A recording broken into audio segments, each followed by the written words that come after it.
welcome back to my channel. My name is Jasmine. So today I have another Planet Zoo video for you, and this time we are back in one of my sandbox mode zoos that we haven't visited in a very long time. I think the last video I made for this zoo was a lynx habitat when the European pack came out, so quite a while back now. And if you are new to the channel or if you haven't seen this zoo before, then this is our Canadian national park called Pine Springs Park. And it's a bit of a weird one because I had an old version of this zoo and then I recently restarted it from scratch, but we started the new version of it roughly around when the North American pack came out, but the first few episodes were animal enclosure builds only. And I still haven't posted a video for an entrance building until now, but around the time I started making the zoo, I did film some footage of me starting to build and plan out the entrance building, but I obviously didn't finish it then, so I've just now picked it up again, and that's what we're doing in this video, is just finishing off that entrance building and this little entrance section of the zoo. So half of this footage is really quite old, and as I build you might see some of the foliage or parts of the build where it looks like I've skipped ahead quite a bit, but actually it's because I've cut out the footage of me building the first draft of things, because I will either end up completely deleting what I've done or end up redoing it later on in the video. So I just didn't want you to watch two versions of the same thing, so hopefully that's not too confusing for anyone. But I have tried to include footage of me doing every single section of the build at least once, so where things get a bit repetitive, like in the foliage work or the rock work or something like that, I'll show you the first time that I do it, and then I'll cut out the footage of me repeating myself, because that sort of stuff can get very boring very quickly, can't it? So like I said, it's been a long time since I last built in this zoo, and I think the reason for that is partly because I've just been really enjoying my franchise series, and it's also been more popular, that one, so I've let that gain some traction recently. But also I've been hesitant to return to this zoo because I started it a while back, and I think I've improved a lot as a builder since then, and I've discovered some really useful blueprints to add some more detail to my builds,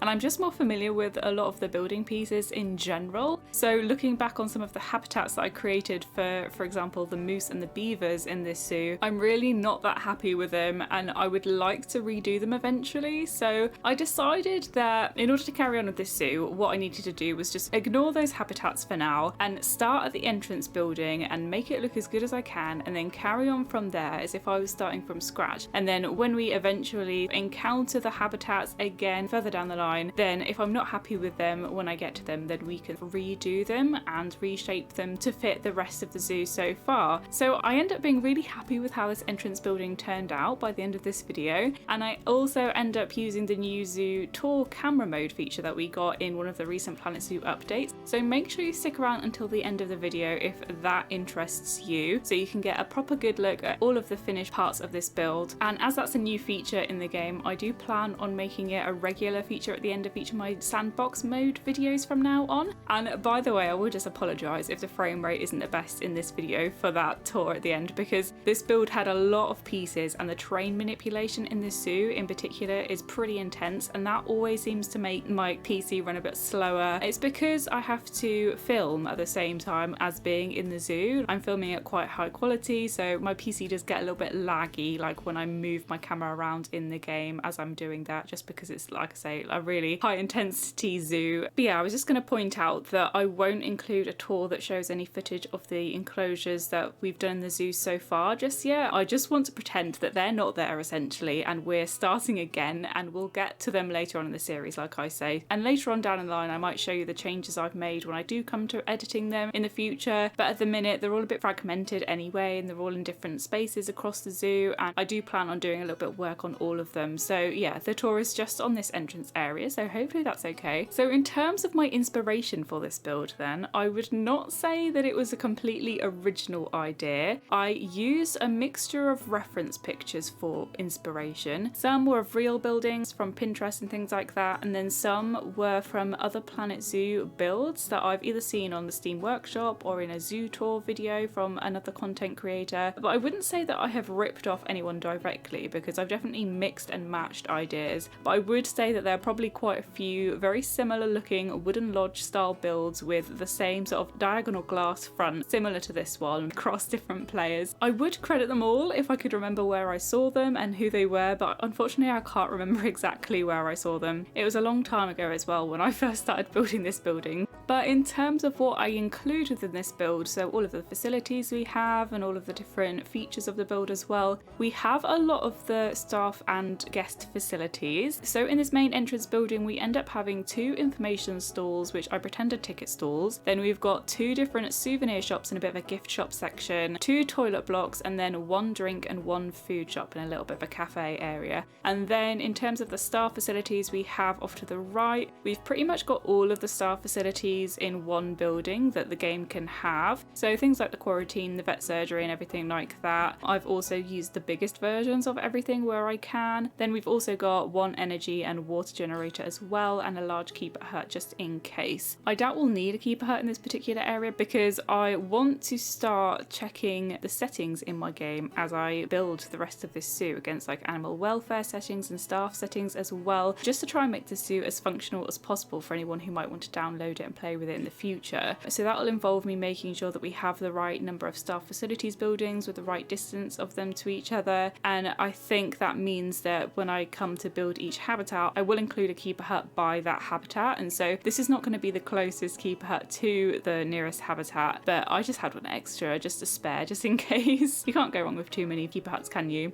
I also used a lot of blueprints throughout this video, particularly within the interior of the build. So for example, I add a gift shop to one part of the building, and I use several different blueprints to add decorations to the gift shop, and I also add an information or education centre to the other side of the build, where I've used some furniture blueprints and also some custom education blueprints too. And then later on in the episode, I add a backstage area with lots of backstage items from blueprints as well. And then as well as that, throughout the zoo, I also use some custom fonts. So lots of blueprints, like I said, but as always in my videos, I will include a full list of all the blueprints that I use down in the description box below, with all of the links to the original creators' blueprints on the Steam Workshop for you, just to give them credit, but also in case any of you would like to download the items yourself. And then I also mentioned that I added an information centre in this entrance building, but it's not actually functional, so none of the education that we add have objects that the guests can actually interact with, so it's purely aesthetic. Instead, like I said, we've only used fake custom education boards, but there are a few options that we could try at some point to figure out a way around that and encourage guests to stop and take a look at some of the objects. So what we could do is we could add vista points and hide them somehow to encourage guests to stop in certain places and have a look at items, or we could use the general education boards in game and then hide them within the walls or something like that, so that guests look at the education boards where the custom education is in front of them. So I might try either of those things at some point and let you know if either option works, but I didn't think of them at the time before creating the zoo tour, so sorry about that, but that's one for the future maybe. And then in the information centre, you'll see I also added a couple of artifact displays in this section, because the idea is that this is obviously a national park and that this information centre is probably going to be dedicated to education about the region, or perhaps the indigenous culture in the area or something like that. So I made some glass cases and placed some what are in the game African objects in there and tried to recolour them to make them look as much like Native American or Native Canadian objects, I should say, because this zoo is Canadian, isn't it, as possible. But we don't have many pieces to choose from for stuff like this in Planet Zoo, so it's not supposed to be accurate at all. It's just a placeholder for what would be there in real life, and it's mostly just implied. So I thought, for example, that little triangular African decoration looked a little bit like an arrowhead, but yeah, that's what those are supposed to be.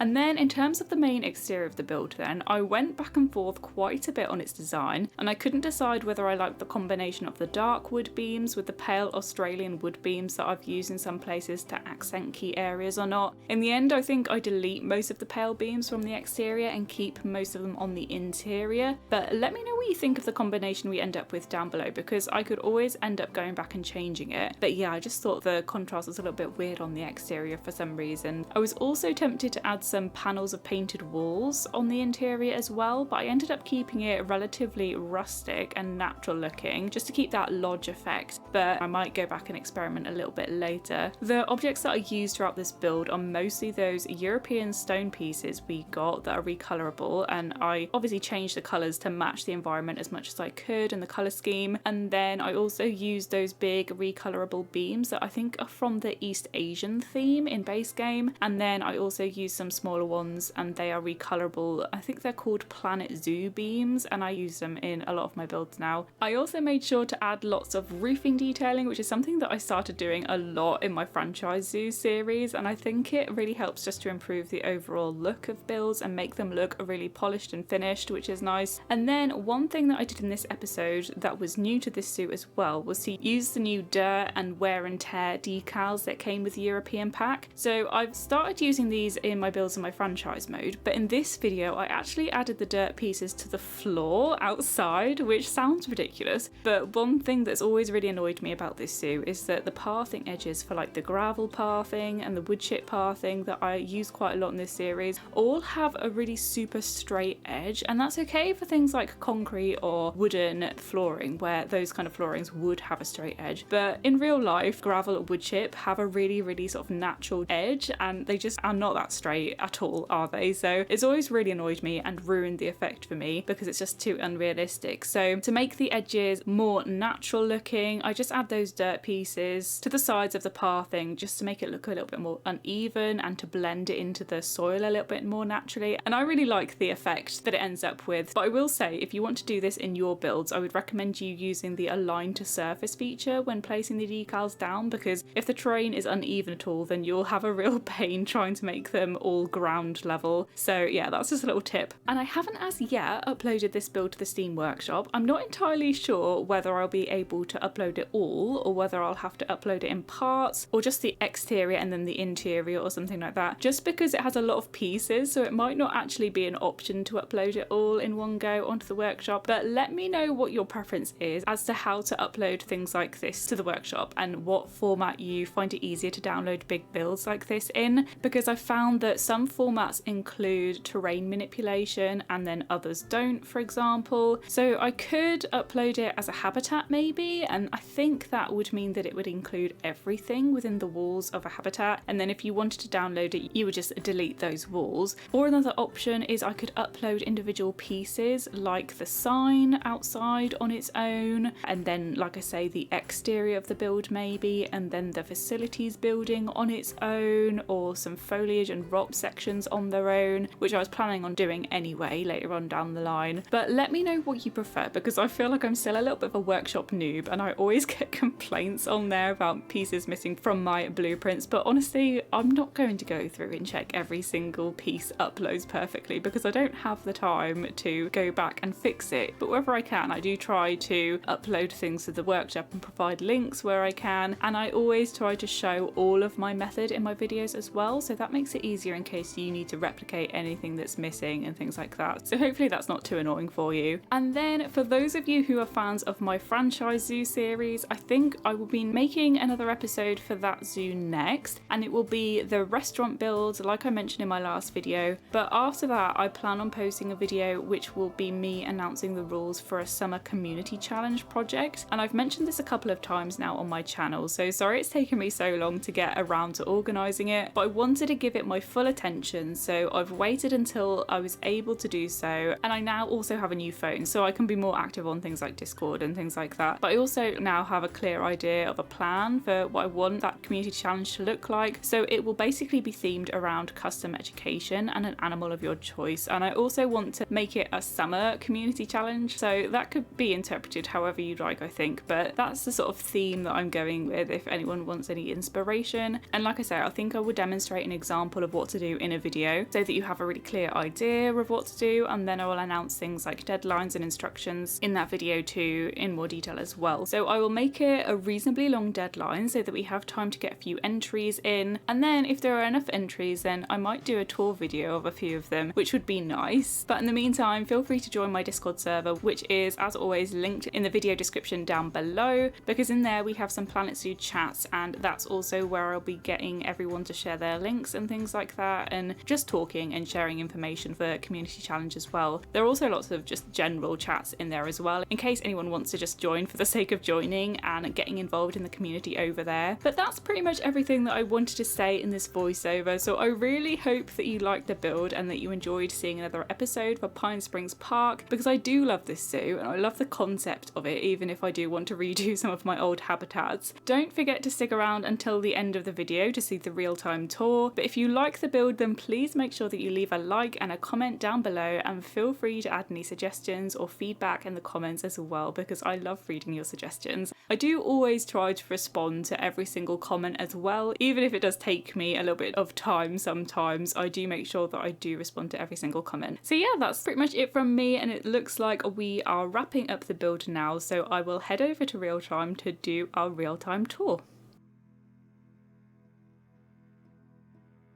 Okay, so I've just hopped into the new camera mode that we got on the last update. We can now take zoo tours in game without mods, which is really exciting. So let's have a look at what we did. And you will already see I've changed the flooring. It was gravel here, but I changed it to this chipped wood path, and I think it looks a little bit nicer. I will just say that back here is where I intend to put a car park later on. So we will do that properly and extend that out, and then sort of link that up with some guest spawners. So I will do that eventually, but let's just have a look at this zoo. So here's a closer look at some of the foliage work. It's really quite busy. There's tons of rocks, tons of greenery and trees as well. Let's have a look at over here. This side you can see past the trees, so that's where the staff facilities area is. I didn't do that in too much detail. There's still some work to be done on the front of that building, but we can worry about that at a later date. I am really happy with how this sign turned out actually. So this is like the main entranceway sign for this zoo, and I use a blueprint for this font. I think it works really, really nicely with this type of zoo, like the type of font it is. Let's go around this way. Some rock work over here. I think eventually I will add some rock combinations to the Steam Workshop, but I haven't done it just yet. I added this sign. I built it in the lynx habitat, so you wouldn't have seen me build it in this episode, and I just copied and pasted it over as if there are different sort of walking trails throughout the zoo. So that's obviously one way that you can go straight without even entering the building. If you just want to go on a hike, then you can go up there. That's obviously the Star Facilities building peeking through there, and then let's go into this entrance building up here. Some of the colours of those logs look really repetitive on those stairs, which is annoying. Not much to see over there. There's obviously a route down a staircase on this balcony area that guests can go down, some benches, and then another route down there, but we won't go there. We'll just go inside this building, and you will see that I redid some of the signs using the same technique and fonts that I used on the sign outside. And I think they work a lot better in this aesthetic, so I'm really happy with that. And I also changed the background to some of the shops in here, so I just added some stone pieces in there, so I thought that was quite a nice detail. I might get rid of this hat souvenir shop because it looks a bit odd, people go around with lion masks on when it's clearly not that kind of a zoo. But this is a gift shop over here. I use a lot of blueprints to do this. So we've got some magazine stalls, some puzzle boxes and lunch boxes. That's a gift shop blueprint that I use quite a lot. Some t-shirts. And then someone created these plushies for the North American Animal Pack. So I was really, really pleased to add those. I think they look amazing. And then obviously, oh, you know what? I might redo that sign too. I forgot about that. But yeah, this is where the shops are for the gift shops. Then if we come back over here, it's not really functional, but I added a bit of an information center. We've obviously got some toilets there, but yeah, there's this sign. I think maybe the blueprint came from Simply Savannah, so credit to her, and I'll obviously link all of the blueprints I use down in the description box below, but that just looked really appropriate for this park. And then we have got a little bit of like a museum and information area, so there's another information board over there, some furniture for people to sit down and just chill out, and then over here we've got some sort of fake artifacts. We're obviously in a North American zoo, and I thought they might be like Native American artifacts, so we got some there and some there, and then some little books off to the side in case people wanted to sort of pick up books relating to the artifacts or the area or region. We'll obviously have some animal education across the zoo, but this could be like a little fake area for just some regional education and yeah, education about the landscape and the biome and things like that. So I thought that was quite nice. And then lastly, if we carry on, if we go through here, then this is where the cafe area is. So I again redid the sign here. got some bins and benches around the place, and then out here there's obviously like a little seating area for people to enjoy their food and sit out here. Ignore all of the landscape that hasn't been finished yet. This will be a really pretty lake, possibly with, I was thinking, bison for guests to look at as they eat their food. I'm not quite sure what it'll be yet, maybe bison, maybe pronghorn, antelope, but that will be for another episode. So hopefully you like the build. And then here are the star facilities buildings over here. This is what their little outdoor section looks like, and I've used a lot of blueprints here as well, which I will link down below. I think we'll worry about the front of this building in a later episode, sort of where it connects to what will be other animal enclosures later on down the line, but for now I've just in this backstage area because we're not going to return to this at all. So yeah, we've pretty much got all the facilities here that we'll need. It's pretty simple, but at the same time sort of decorated with some grubby stains and things like that, and I'm quite happy with how it turned out. So let's just have a little look at the entrance building as I sign off. So hopefully you really liked this episode. I spent ages building and I'm really pleased with the outcome. So let me know what you think of the build down in the comments below. As always, if you liked the video, please like, comment and subscribe. Thank you so much for watching. I will see you next time. Bye everyone.